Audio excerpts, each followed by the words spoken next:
Donc la transition est très facile puisque tu l'as faite toi-même pour la présentation suivante qui va donc nous être réalisée par Simon Rouzet, donc praticien hospitalier au CHU de Rennes, et qui va donc nous parler de véritable révolution technologique, à savoir la réalité augmentée, et en l'occurrence ici en chirurgie thoracique.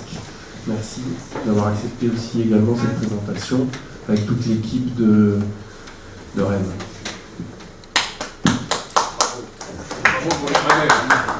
On est nombreux.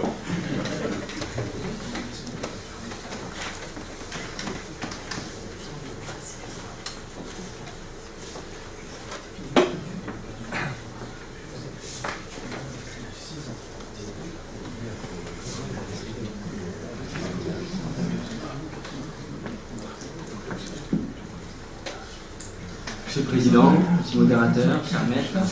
Donc merci de me faire l'honneur de vous présenter ce travail rennais dont je suis fervent défenseur, qui consiste à localiser des nodules pulmonaires avec l'aide d'une réalité augmentée, notamment l'utilisation de la cone-beam computed tomographie en chirurgie vidéo assistée.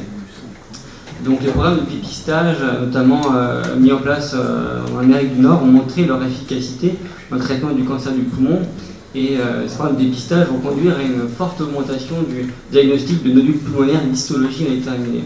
Et la chirurgie va faire partie prenante dans l'obtention de ces diagnostics histologiques. Et maintenant, la résection atypique de ces nodules histologiques indéterminés se fait plus trop par thoracotomie, où on pouvait palper le nodule de manière bidigitale, mais en vidéothoracoscopie. Et la location de nodules, surtout quand ils sont de petite taille, quand ils sont profonds, quand ils sont peu denses, nodules en poli, ça peut être une vraie gageure en chirurgie vidéo assistée. Des fois, on est même contraint de mettre le doigt dans l'orifice de thoracoscopie et ça devient une vraie torture à la fois de le trouver, et les côtes font vraiment des fois très très mal, surtout avec des bleus sur les phalanges. Et donc, jusqu'à maintenant, c'était les radiologues qui nous apportaient une solution à ce problème de localisation, avec l'utilisation de systèmes préopératoires scano-guidés, avec l'utilisation notamment d'hameçons, qui sont les plus utilisés, mise en place de coils qui, après, pendant la chirurgie, nécessitaient l'utilisation de scopie, de même que le liquidol.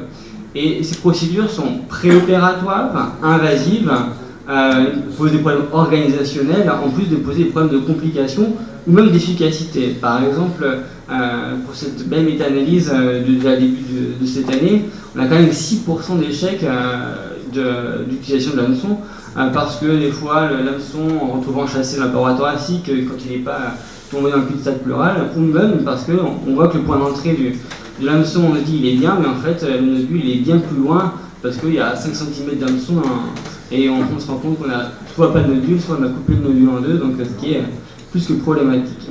En plus de ce problème d'inefficacité, pour l'hameçon toujours, 35% de pneumothorax, quand on sait que les patients sont parfois opérés le lendemain de la mise en place de l'hameçon, c'est loin d'être négligeable, et plus de 15% d'hémorragie, ce qui est quand même assez considérable. Et donc pour ces raisons, il y a l'industrie et les chirurgiens qui poussent à trouver des alternatives, avec notamment de manière innovante l'utilisation de la fibroscopie naviguée, qui permet de marquer, d'injecter du colorant, du brométhylène et de l'indocyanide par exemple, mais qui pose toujours des problèmes organisationnels. Il faut une double compétence, fibroscope, donc souvent les pneumologues, matcher les deux emplois du temps et du chirurgien et du pneumologue, donc c'est loin d'être la solution idéale. D'autres procédures utilisant la cone-beam computed tomographie, dont je vais vous parler un peu plus après. Donc la cone-beam computed tomographie, c'est une modalité d'imagerie finalement assez semblable au celle du scanner. La seule différence, que c'est pas un O-arm, mais bien un C-arm, un bras robotisé qui va tourner autour du malade, qui va nous permettre d'obtenir une image d'une qualité presque équivalente à celle du scanner. Et donc, pour l'instant, ce qu'on trouvait dans la littérature, notamment cette belle étude prospective, c'est l'utilisation d'un même temps chirurgical, enfin même temps anesthésique plus exactement. On effectue le scan, l'équivalent de scanner, le CBCT, on place le hameçon et ensuite on fait la chirurgie conventionnelle. Mais le problème reste le même, c'est-à-dire qu'on peut avoir une inefficacité de l'hameçon Les complications type pneumothorax ou hémothorax sont moins importantes puisqu'on opère tout de suite après la procédure, mais il faut toujours une double compétence, être capable de mettre l'hameçon avec aussi la possibilité que cette hameçon ne marche pas. Et donc le but de notre procédure, c'est de se passer de cette double compétence, cette double procédure, et faire tout dans un même temps chirurgical. Et donc la réalité augmentée va nous être d'une grande utilité. Donc il a fallu faire face à un certain nombre de problèmes, notamment d'installation, parce que les appuis sternals et fessiers classiquement utilisés, on ne peut pas. Il a fallu mettre un patient dans un matelas coquille et dépression, faire très attention à la filière anesthésie, parce que le patient extubé par le bras robotisé ou le patient déperfusé qui se réveille sur la table, ça peut être un peu fâcheux. Donc ça a été un des écueils au début, et nos premières procédures, on les a arrêtées très rapidement parce qu'on ne pouvait tout simplement pas tourner avec le CIARM. Donc ensuite, une fois qu'on a installé le malade de manière optimale, on fait notre chirurgie de manière coutumière. On est assez fan de l'écarteur soft à Rennes. On a un pneumothorax d'intensité contrôlée, je vais vous détailler après pourquoi, et ensuite on fait l'acquisition gratationnelle avec le CIARM, et on obtient des images d'une quand même qualité assez acceptable, avec cet exemple de verre dépoli, de nodule en verre dépoli qu'on arrive à localiser sur les images. Donc une fois qu'on a cette belle image scanographique, quand on a la chance d'avoir un ingénieur, c'est l'ingénieur qui fait la segmentation interactive, et quand malheureusement il n'est pas là, c'est le chirurgien qui s'y colle, donc il se déstérilise. Très rapidement, la segmentation interactive est faite, ça prend tout et pour tout une trentaine de secondes, et on a un nodule qui est directement intégré et recalé de manière automatique avec les images de scopie. Donc on va procéder à la localisation avec un double écran, à la fois l'écran de scopie conventionnelle, sur lequel est modélisé le nodule en réalité augmentée, sur lequel on va placer notre pince, et l'écran de vidéothoracoscopie qui va nous permettre de suivre en direct et non en 3D cette fois-ci ce qu'on fait. Il y a plusieurs incidences pour vérifier que c'est pas qu'on est bien positionné de manière optimale, et on poursuit la chirurgie de manière conventionnelle. On réalise la résection atypique. On attend l'extempo, si c'est une tumeur maligne, primitive ou secondaire, on adapte notre geste complémentaire au dépôt. Donc cette procédure, on l'a réalisée chez 20 malades, enfin avec maintenant 23 depuis la semaine dernière, avec des nodules qui sont globalement assez centimétriques, relativement profonds, jusqu'à 2 cm en moyenne, et une densité variable, avec de plus en plus, maintenant qu'on sait que ça marche, l'inclusion de nodules en verre dépoli, donc de faible densité.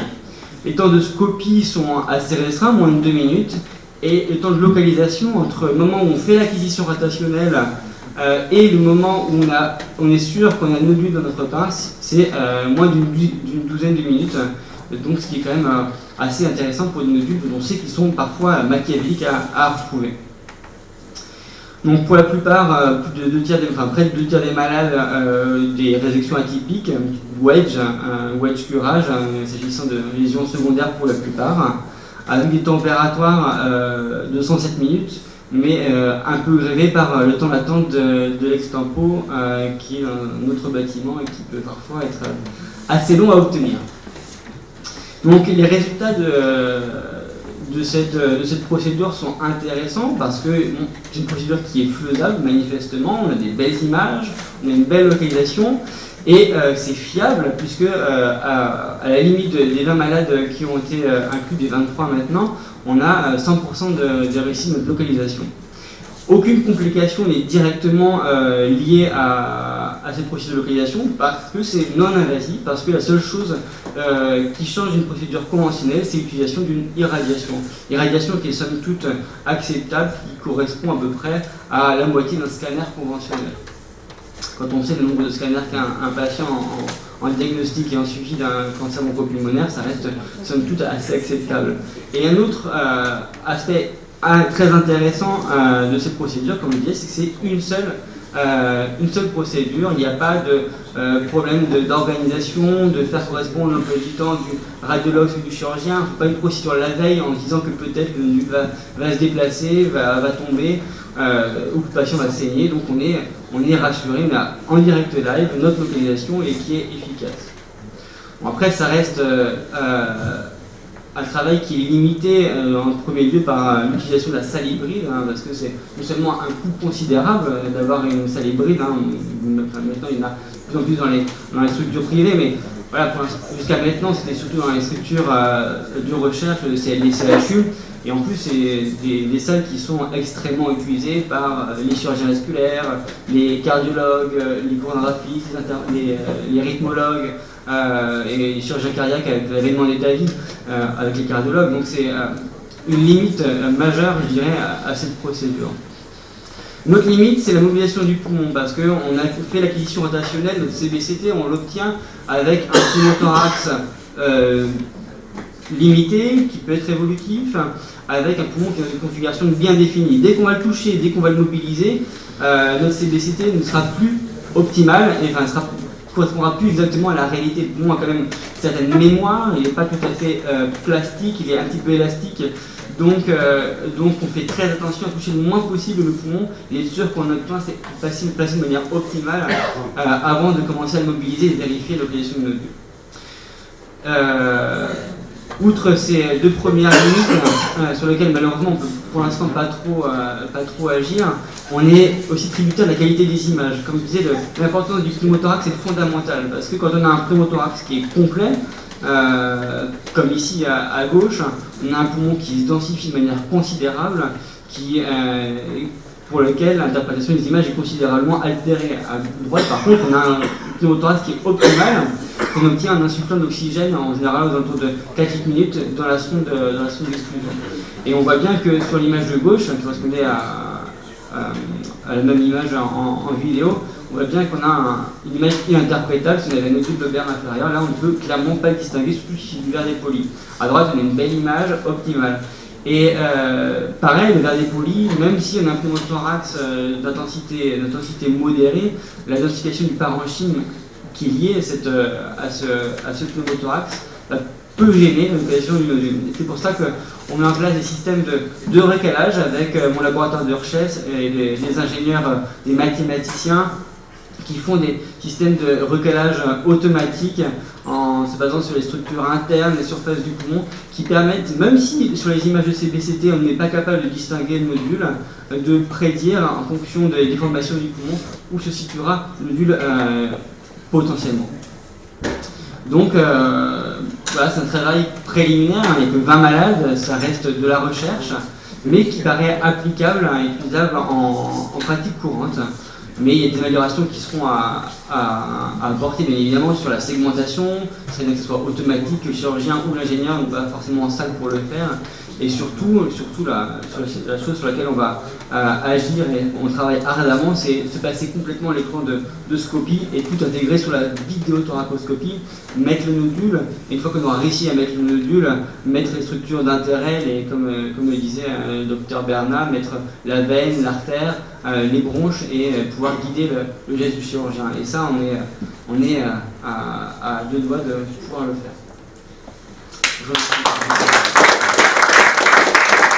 Merci beaucoup, c'est tout à fait passionnant, surtout si on veut réaliser de plus en plus de segmentectomies sous thoracoscopie. Est-ce qu'il y a des questions dans la salle ?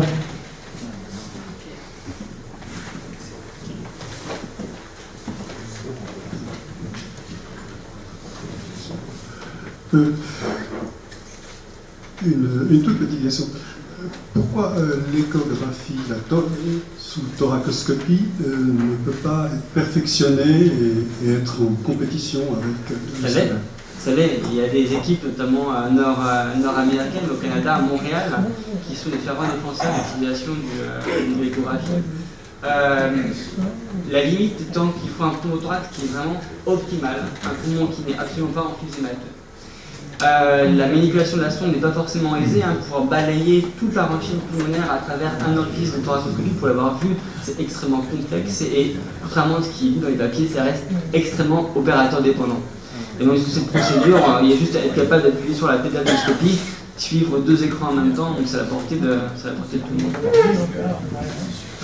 Comment se compare votre technique avec celle d'une reconstruction 3D in silico préopératoire, comme on peut le faire maintenant dans le foie, et on recale l'image de de l'imagerie sur l'imagerie opératoire. Et on a vu, il y a un mois, on était à Rouen avec Jean-Marc Bast et il nous montrait effectivement très bien comment l'analyse de cette imagerie préopératoire permettait de tout, de voir le nodule et puis de savoir exactement quel vaisseau on avait coupé, à quel endroit, etc. Comment vous comparez les deux techniques? En fait, c'est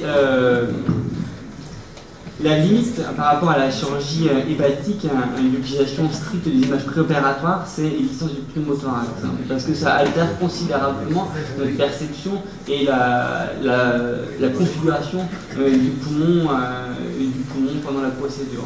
Donc, ce type de localisation s'adresse certes aux segmentectomies, mais de manière plus générale aux résections atypiques de type wedge.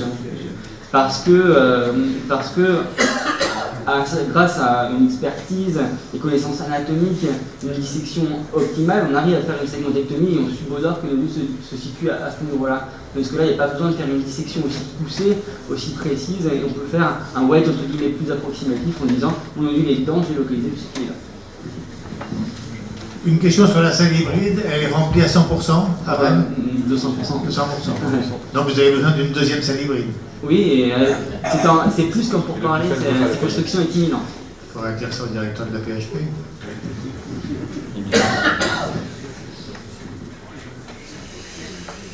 Donc à Rennes, vous faites plus de ponctions préopératoires? Ça dépend de la disponibilité de la salle hybride. Pour l'instant, voilà, on arrive, j'ai la chance d'avoir un chef de service, une cadre qui sont à fond derrière moi, même tous les membres de mon équipe et l'anesthésie, les équipes infirmières sont vraiment motivées par cette procédure. On arrive à mettre environ 2 malades par mois, donc c'est vrai qu'on a très peu maintenant. Les seuls qu'on voit, c'est des patients qui ont une activité déportée à une clinique privée plutôt lucrative qui nous permet de faire le tampon entre guillemets. Et les seuls maintenant à Busson qu'on voit avec une localisation, c'est les patients qu'on fait la clinique. Ok, la vraie difficulté, c'est surtout pour les lésions envers des polis, en fait. C'est ça le gros problème. C'est l'essence même, l'origine de ce travail. Exactement. S'il y a d'autres questions. Merci beaucoup. Merci à vous. Très beau travail.